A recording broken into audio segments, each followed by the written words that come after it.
67 বাবা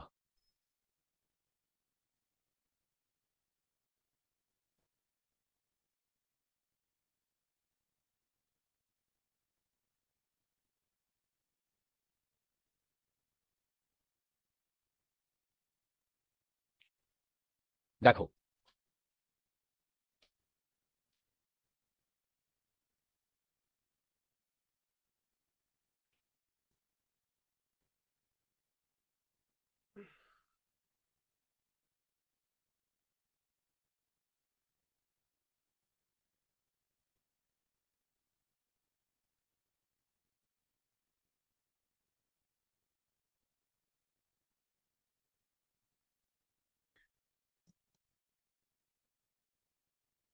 বলেছে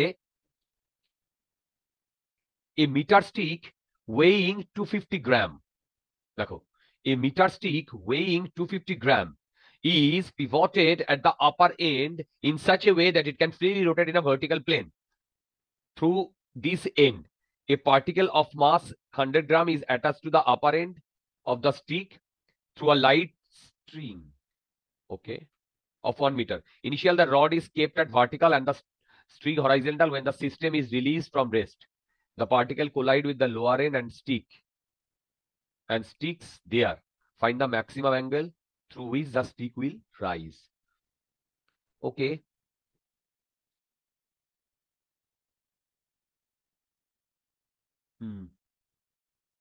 দেখো স্যার প্রথমে conservation of mechanical energy use করে নিচের পয়েন্টে স্টিকটা যখন এসে হিট করছে জাস্ট বিফোর কলিশন, ওটা যেটা ভেলোসিটি সেটা বার করার পরে আমি যদি conservation of linear momentum use করে ফাইনাল সিস্টেমটা ফুল ভেলোসিটিটাকে ইউজ করে আরেকবার যদি কনজারভেশন অফ মেকানিক্যাল এনার্জিটাকে কতটা উঠছে বার করি, তারপরে ওই ইয়ের ক্যালকুলেশন দিয়ে সাইন থিটাটা বার করে দিতে পারি।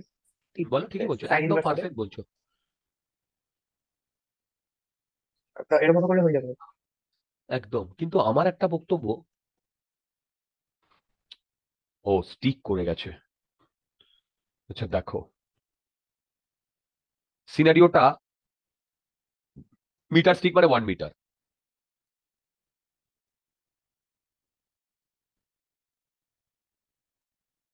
এই ঠিক।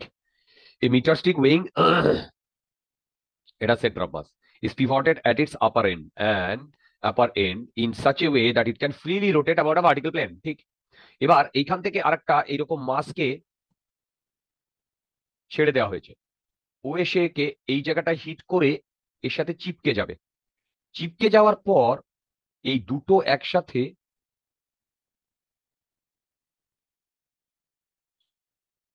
দেখো, দুটো একসাথে উঠবে। এই তোমরা কি বুঝতে পারছো? দেখো কি কি পুরো পুরো পুরো সিনারিওটা কি হবে। নট টাফ, নট টাফ, ক্লাসে তো আমি এই জিনিস করিয়েইছি। দেখো দেখো দেখো, এই হয়েছে গল্প। এবার ভেবে দেখো, আচ্ছা বলো তো, এখানে যদি কোনো এনার্জি লস না হয়, মানে যখন স্টিক করে গেছে, তাহলে আমি কনজারভেশন অফ মেকানিক্যাল এনার্জি কি লাগাতে পারি এই সিচুয়েশনে আর স্টিক করে যাওয়ার পরে? হ্যালো, এই সিচুয়েশনে আর স্টিক করে যাওয়ার পরে বলতে পারবে? স্যার কলিশনের পর থেকে আর যখন ম্যাক্সিমাম হাইট উঠছে ওইটার মধ্যে তো ওটার উপর কোনো এক্সটার্নাল ফোর্স কাজ করছে না, নন কনজারভেটিভ এক্সটার্নাল ফোর্স, তো তখন তো লাগাতেই পারি। কিন্তু তার আগে কনজারভেশন অফ তার মেকানিক্যাল, আগে তো লাগাতে পারবো না, কারণ কেন কেন কেন কলিশনটা কেন? ইনইলাস্টিক হচ্ছে, সাবাস পারফেক্টলি ইনইলাস্টিক সাবাস কলিশন। সাবাস সাবাস। আচ্ছা, যদি ওটা ইনইলাস্টিক হয়, দেখো যদি ওটা ইনইলাস্টিক হয় তাহলে কনজারভেশন অফ লিনিয়ার মোমেন্টাম কি ভ্যালিড? না। দেখো, না, conservation of linear momentum valid নয়, কিন্তু conservation of angular momentum valid. বলো, conservation of angular momentum valid?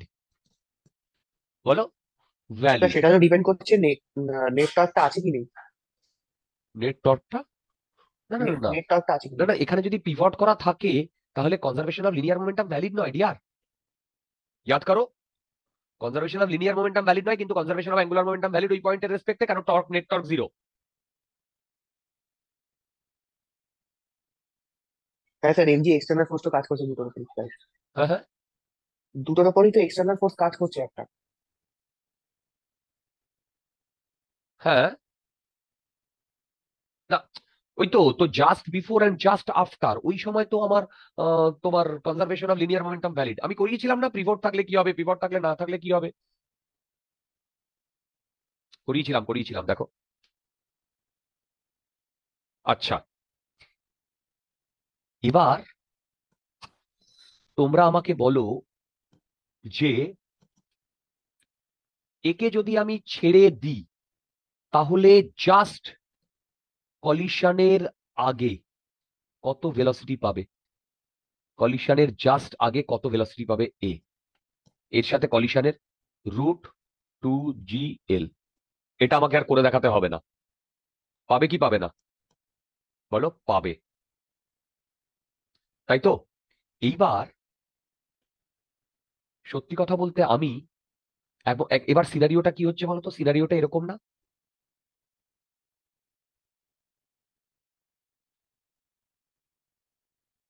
একটি পার্টিকেল এইদিকে আসছে √2g, আচ্ছা এল বলতে ওয়ানই ধরে নিচ্ছি, আর 2g করে দিচ্ছি এই ডিরেকশনে, এবং তারপরে এর সাথে চিপকে যাচ্ছে।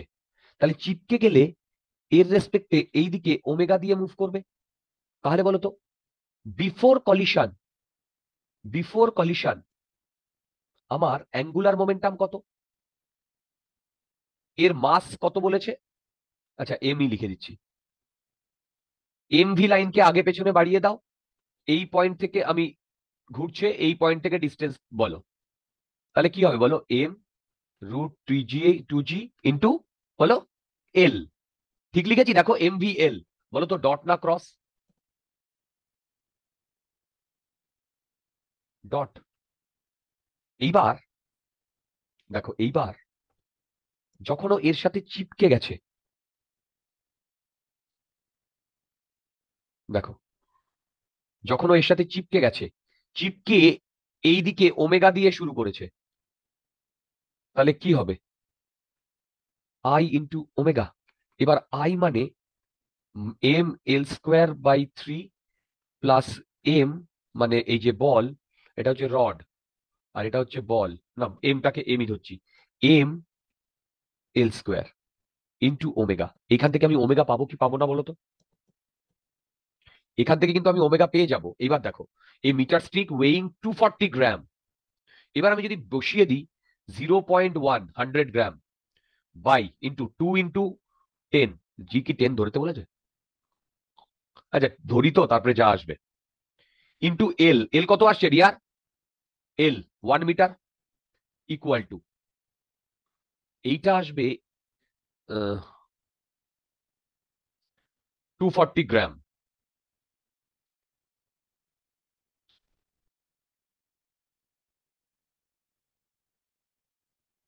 0.24 ইন্টু 1/3 প্লাস 0.1 ইন্টু ওমেগা। এই দেখো তো ঠিক লিখেছি কিনা।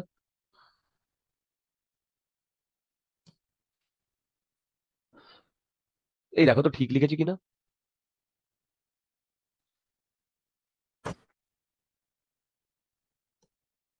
এইটা করলে হয় 0.8।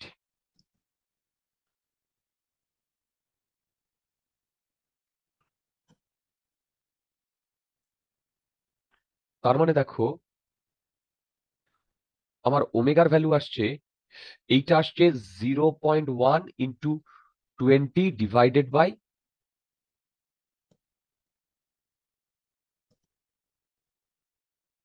ওহো না এম তো স্যার 0.08। কেন বলো তো? ঠিক ঠিক ঠিক, দেখেছো এই ক্যালকুলেশন মিস্টেক গুলো আমি এত করছি না। আরে 0.8 হলে তো 3 8 24, ঠিকই ঠিকই ঠিকই বলেছো রিয়া, একদম পারফেক্ট যাচ্ছি আমরা। 0.08, তারপরে বলো তো এইটা করলে আমার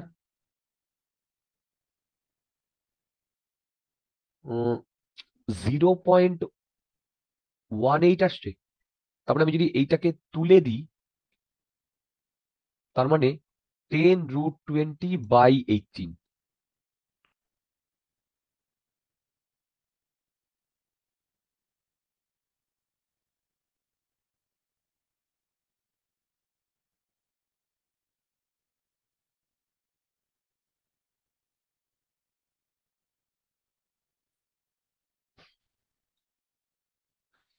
এই দেখো তো ঠিক করেছি কিনা।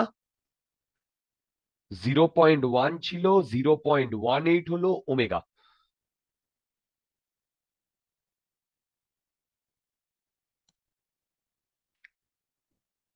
এত র্যাড পার সেকেন্ড। বলতো এই ক্যালকুলেশনে বোধহয় কোথাও মিস্টেক করিনি, বোধহয়। তবু আমি একবার দেখছি, এইটা যদি 0.8 হয়,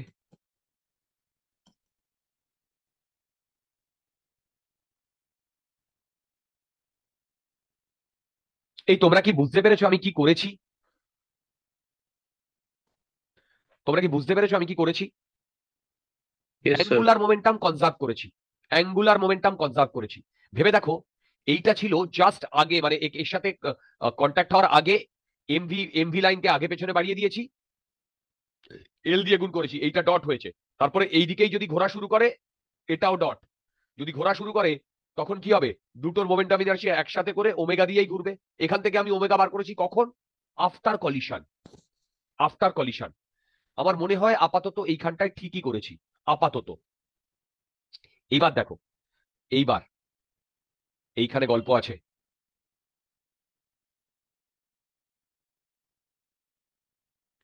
এর এইখানে চিপকে গেছে, এইদিকে ওমেগা দিয়ে ঘোরা শুরু করেছে, এবং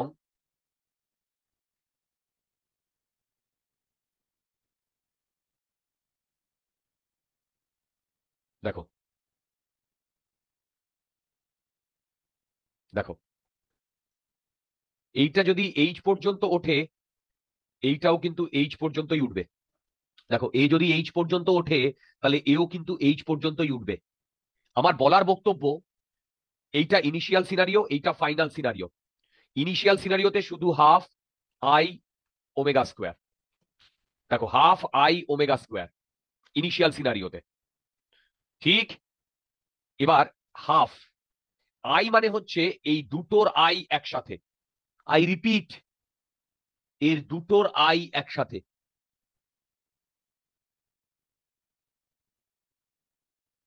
এই আই মানে হচ্ছে, দেখো, আচ্ছা এই বলো তো, এইটা আমার আই ছিল না? দেখো দেখো তোকে, এইটা আমার আই ছিল না, এই যে এইটা। বারবার এক জিনিস লিখে লাভ নেই। বলো তো এইটা আমি টোটাল কত ক্যালকুলেট করেছিলাম?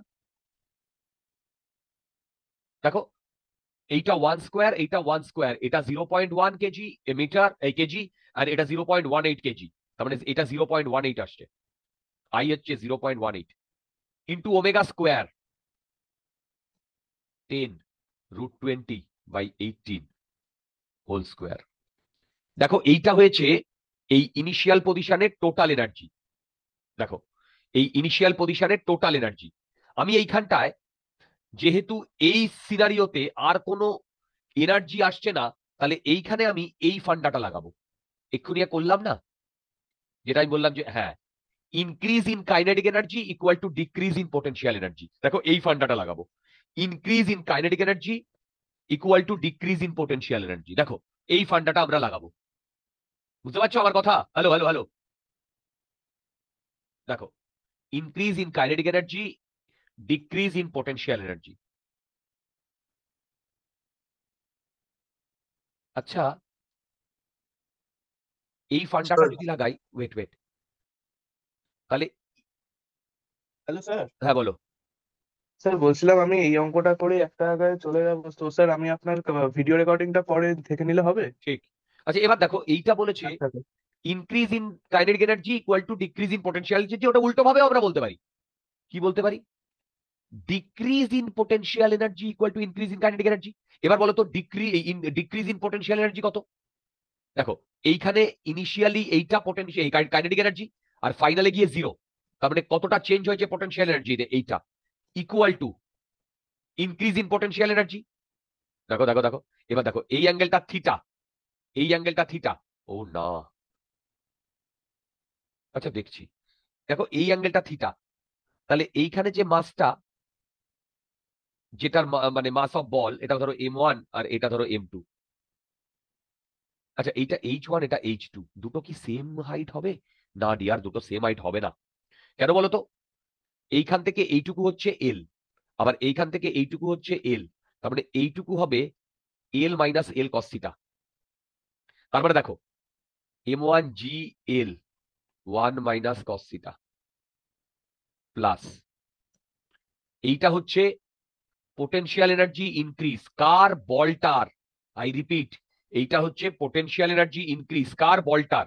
আচ্ছা, এরপরে আমাকে এই রডটারও তো পোটেনশিয়াল এনার্জি কতটা ইনক্রিজ করেছে সেইটা আমাকে ক্যালকুলেট করতে হবে।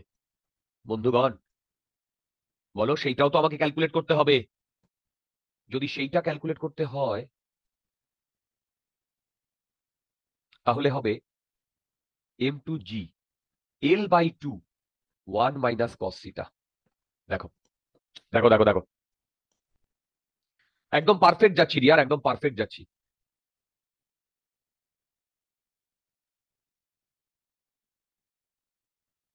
ওকে, এবার জি এর ভ্যালু 10, এখানে আমি 10 দিয়ে ডিভাইড করে দিচ্ছি। এল এর ভ্যালু 1, তার মানে এই দুটোকে আমি কেটে দিলাম। এই আহা, এই এই এই এই আচ্ছা, এদিক থেকে 2 কেটে দিলাম, এদিক থেকে একটা 2 চলে এলো, এদিক থেকে 2 কেটে দিলাম।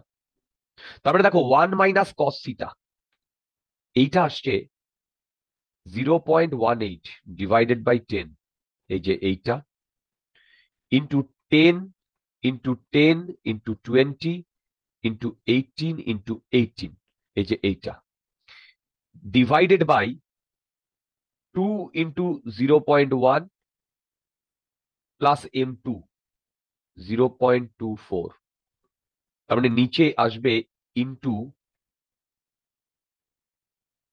0.44। এই দেখো তো ঠিকঠাক করছি কিনা, বাপ রে বাপ। 0.48 হবে না? কেন বলো তো? 2 ইন্টু 0.1 মানে ওটা ঠিক আছে ঠিক আছে। আচ্ছা, এবার দেখো এখান থেকে একটা জিরো কাটলো, এখান থেকে একটা জিরো কাটলো, এখান থেকে এইটা যদি উঠে যায়, একটা এই একটা এই, 18 18, এদিকে 2 আছে 9। বলতো 1 মাইনাস কস থিটা কত আসছে? আসছে 1/4 9 ইন্টু 0.44। কেউ একটু ক্যালকুলেট করে দেখো তো 1/3.96. কস থিটা কত আসছে সেইটা বলো তো, আর ওটা থিটা কস ইনভার্স ভ্যালু তো 47.6 আসছে, কোনটা? এই থিটার ভ্যালু কস ইনভার্স করে। আচ্ছা, আগে বলো কস থিটা কত আসছে। স্যার আমি ওটা পুরোটা ক্যালকুলেট করি, 20.6 বাই 18 ইন্টু 1.7, আমার এটা ফাইনাল এসছে। 0.2525 এরকম আসছে। এই কসের ভ্যালু হ্যাঁ 0.25। 25 আচ্ছা, তাহলে থিটা কত আসছে? 41.6 ডিগ্রি অ্যারাউন্ড 40। 1.6। ও দুর্দান্ত, কেন বলো তো? মিলে গেছে, মিলে গেছে এটা 68। দেখো মিলে গেছে। এই তোমরা কি পুরো সিনারিওটা বুঝতে পেরেছো কি করলাম? যদি না বুঝতে পারো বলো, আমি আবার বলে দিচ্ছি। দেখো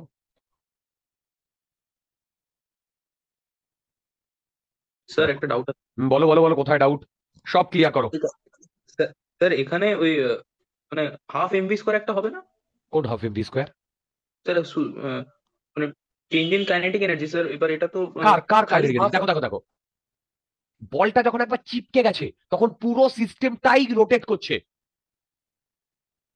মানে তুমি তুমি তুমি বলবে তাহলে যে ওই যে এই M1 এর যে কাইনেটিক এনার্জি সেটাই গেল, কোথায় গেল? আরে বাবা, M1 তো এর সাথে চিপকে গেছে, এখন তো M1 আর ট্রান্সলেট করছে না, ও তো এরকম করে সোজা মানে এরকম করে ঘুরে উঠছে ডিয়ার। ও তো স্যার অবভিয়াসলি তাছাড়া আপনি তো ওখানে দুটোর টোটাল মোমেন্ট অফ সিস্টেমটা। ইনার্শিয়াটাকে হ্যাঁ, এখানে যেটা আই, এই আই এ রডও আছে, বলটাও আছে।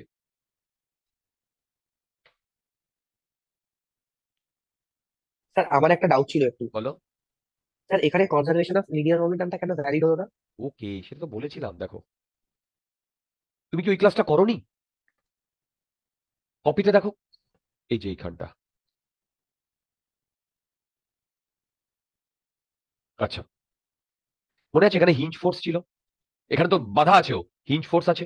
এবার হ্যাঁ স্যার। যখনই এর উপর কোনো ইয়ে লাগবে, কোনো একটা ধরো কেউ এসে হিট করলো,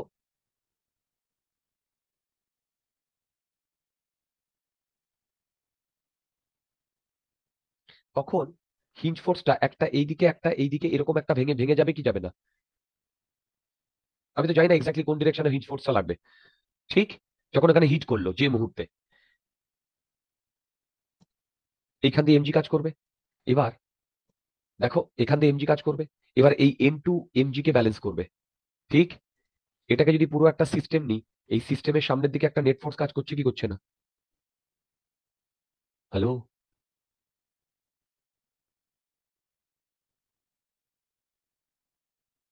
বুঝতে পারছো আমি কি বললাম? নেট ফোর্স কাজ করছে কি করছে না? তাহলে এখানে যদি নেট হ্যাঁ ফোর্স স্যার। কাজ করে, তাহলে এক্সটার্নাল ফোর্স কাজ মানে নেট এক্সটার্নাল ফোর্স কাজ করে, তাহলে আমি কনজারভেশন অফ লিনিয়ার মোমেন্টাম লাগাতে পারবো না ডিয়ার। কিন্তু এটা যদি হিঞ্জ করা না থাকতো, তাহলে আমি কিন্তু আরামসে conservation of angular linear momentum লাগাতে পারতাম। যদি হিঞ্জ করা না থাকতো, আরামসে কনজারভেশন অফ লিনিয়ার মোমেন্টাম লাগাতে পারতাম। ওকে, আচ্ছা, স্যার একবার লাস্টের দিকটা দেখাবেন দেখাবো। ক্যালকুলেশন। সরি, দেখো, স্যার 2 × M1 কেন হয়েছিল? এই যে এখানে দিয়ে আর 2 ছিল না, 2 আর এখানে 2 ছিল, এই দুটোকে যদি আমি আচ্ছা কেটে দিই আচ্ছা, ওই তাহলে ক্যালকুলেশনটা। হুম হুম।